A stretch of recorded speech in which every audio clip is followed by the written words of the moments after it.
നമസ്കാരം. രാജ്യം കടുത്ത തൊഴിലില്ലായ്മയുടെയും സാമ്പത്തിക അസമത്വങ്ങളുടെയും നടുവിൽ ഉഴലുമ്പോഴും പാവപ്പെട്ടവർക്ക് അടിസ്ഥാന സൗകര്യങ്ങളിൽ പോലും അന്യമാകുമ്പോൾ ഈ യാഥാർത്ഥ്യങ്ങളോട് പുറംതിരിഞ്ഞു നിൽക്കുന്ന ഒരു ഭരണകൂടമാണ് കേന്ദ്രത്തിൽ നരേന്ദ്രമോദിയുടെ നേതൃത്വത്തിൽ തുടരുന്നത് എന്ന സത്യം നമ്മൾ തിരിച്ചറിയണം. വികസനം, നല്ല ദിനങ്ങൾ എന്നിങ്ങനെയുള്ള മുദ്രാവാക്യങ്ങൾ നൽകി അധികാരത്തിലെത്തിയ മോദി സർക്കാർ വർത്തമാനകാലത്തെ കത്തുന്ന പ്രശ്നങ്ങൾക്ക് പരിഹാരം കാണുന്നതിന് പകരം വർഷങ്ങൾ പഴക്കമുള്ള ഒരു ചരിത്രപരമായ തർക്കത്തെ, അതായത് വന്ദേ മാതരം എന്ന ഗാനത്തിന് ദേശീയ ഗാന പദവി ലഭിക്കാതിരുന്ന വിഷയത്തെ രാഷ്ട്രീയ മുതലെടുപ്പിനായി കുത്തിപ്പൊക്കുന്ന കാഴ്ചയാണ് ഇപ്പോൾ നമ്മൾ കണ്ടുകൊണ്ടിരിക്കുന്നത്. പ്രധാനമന്ത്രി നരേന്ദ്രമോദി നേരിട്ട് നയിക്കുന്ന ഈ സർക്കാർ ചരിത്രപരമായ തിരുത്തൽ അജണ്ടയ്ക്ക് നൽകുന്ന അമിത പ്രാധാന്യം ദശലക്ഷക്കണക്കിന് ജനങ്ങളുടെ അന്നത്തെയും അവരുടെ ജീവിതത്തെയും ബാധിക്കുന്ന വിഷയങ്ങളോടുള്ള അവരുടെ അലംഭാവമാണ് തുറന്നു കാണിക്കുന്നത് എന്ന സത്യം നമ്മൾ തിരിച്ചറിയണം. ഈ ശ്രദ്ധമാറ്റൽ തന്ത്രത്തിലൂടെ മോദി ഭരണകൂടം തങ്ങളുടെ ഭരണപരമായ വീഴ്ചകളിൽ നിന്ന് ജനശ്രദ്ധ തിരിക്കാനും വൈകാരികമായ വിഷയങ്ങളിലൂടെ വോട്ട് ബാങ്ക് ഏകീകരിക്കാനുമാണ് ശ്രമിക്കുന്നത് എന്ന് ആർക്കാണ് മനസ്സിലാകാത്തതല്ലേ?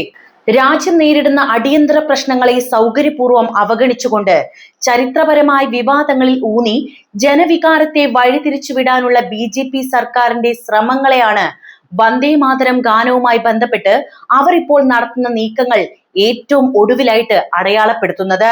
രാജ്യത്ത് തൊഴിലില്ലായ്മ അതിന്റെ മൂർധന്യാവസ്ഥയിൽ നിൽക്കുകയാണെന്ന കാര്യം നമുക്കറിയാവുന്നതാണ് അല്ലെ? ലക്ഷക്കണക്കിന് ജനങ്ങൾ പട്ടിണിയുടെ വക്കിൽ ദുരിതം അനുഭവിക്കുകയാണ് ഇപ്പോഴും ഇന്ത്യയിൽ.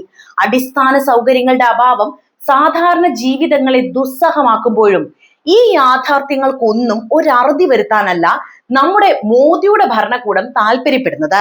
പകരം വർഷങ്ങൾക്ക് മുൻപ് നടന്ന ഒരു സംഭവത്തെ, അതായത് വന്ദേ മാതരം എന്ന ഗാനത്തിന് ദേശീയ ഗാനത്തിന്റെ പദവി നൽകാതിരുന്നതിനെ വീണ്ടും കുത്തിപ്പൊക്കി അത് കോൺഗ്രസ് നടത്തിയ ദേശീയ വിരുദ്ധ നടപടിയായി ചിത്രീകരിച്ച് ജനങ്ങൾക്കിടയിൽ വൈകാരികമായിട്ടുള്ള വിഭജനം സൃഷ്ടിക്കാനാണ് BJP ശ്രമിക്കുന്നത്.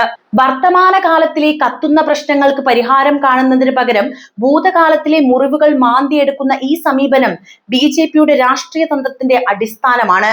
അതിജീവന രാഷ്ട്രീയം എന്നതിലുപരി ചരിത്രം തിരുത്തൽ രാഷ്ട്രീയമാണ് BJP ഭരണത്തിന്റെ മുഖമുദ്ര. രാജ്യത്തിന്റെ വളർച്ചാ നിരക്ക്, പണപ്പെരുപ്പം, ആരോഗ്യ സംരക്ഷണം, വിദ്യാഭ്യാസം തുടങ്ങിയ വിഷയങ്ങളിലെ ഭരണപരമായ വീഴ്ചകളെ മറച്ചുവെക്കാൻ BJPക്ക് ഏറ്റവും എളുപ്പമുള്ള മാർഗം ചരിത്രപരമായ ഇത്തരം സന്ദർഭങ്ങളെ വളച്ചൊടിച്ച് രാഷ്ട്രീയ നേട്ടം കൊയ്യുക എന്നത് തന്നെയാണ്. ചെയ്യാനൊന്നുമില്ലല്ലോ അല്ലെ? നഗരങ്ങളുടെയും സ്ഥലങ്ങളുടെയും പേരുകൾ മാറ്റിയും പാഠ്യപദ്ധതികളെ കാവ്യവൽക്കരിച്ചും പ്രതിപക്ഷത്തിന്റെ സംഭാവനകളെ നിഷേധിച്ചും അവർ ഈ തിരുത്തൽ പ്രക്രിയ നിരന്തരം തുടരുന്നു. വന്ദേ മാതരത്തെ മുൻനിർത്തി കോൺഗ്രസിനെതിരെ ജനവികാരം ഇളക്കിവിടാൻ ഇവർ ശ്രമിക്കുമ്പോൾ സർക്കാർ സ്വയം ചോദിക്കേണ്ട ചോദ്യം ഇതാണ്: ചരിത്രത്തിലെ ഒരു ഗാനത്തിന്റെ പദവിയെക്കുറിച്ചുള്ള ചർച്ചയാണോ ഇന്ന് രാജ്യത്തിന് ഏറ്റവും അത്യാവശ്യം?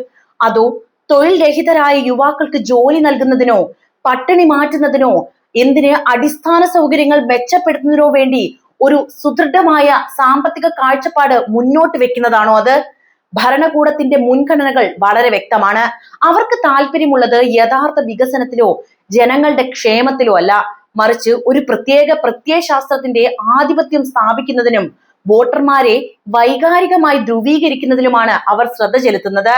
ഈ ചരിത്രപരമായ തർക്കങ്ങൾ കൃത്യസമയത്ത് കുത്തിപ്പൊക്കുന്നതിലൂടെ ഭരണകൂടം സാധാരണ ജനങ്ങളുടെ അടിയന്തര ആവശ്യങ്ങളിൽ നിന്ന് ശ്രദ്ധ മാറ്റുകയും അതുപോലെ തന്നെ ഭരണപരമായ നിഷ്ക്രിയത്വത്തെ ന്യായീകരിക്കുകയുമാണ് ചെയ്യുന്നത്. ഈ രാഷ്ട്രീയം രാജ്യത്തിന്റെ ഭാവിയെക്കുറിച്ചുള്ള ആശങ്കകളെക്കാൾ ഉപരി അധികാരത്തെയും രാഷ്ട്രീയ നേട്ടത്തെയും കേന്ദ്രീകരിച്ചിട്ടുള്ളതാണെന്ന് കൃത്യമായിട്ട് പറയട്ടെ. ഇനിയാണ് നമ്മൾ സംസാരിക്കേണ്ടത്. നമുക്കിവിടെ സംസാരിക്കേണ്ട വിഷയം ചരിത്രമല്ല, ചരിത്രം ഓർമ്മിപ്പിക്കപ്പെടേണ്ടതാണ്. പക്ഷെ ഇത്തരം സാഹചര്യങ്ങളിൽ സമകാലികതയിൽ നമ്മൾ നിന്ന് ചിന്തിക്കുക തന്നെ വേണം. അതിനാണ് BJPക്ക് കഴിയാത്തത്. അത് ആർക്കാണ് സാധിക്കുക എന്ന് ജനങ്ങളാണ് പറയേണ്ടത്.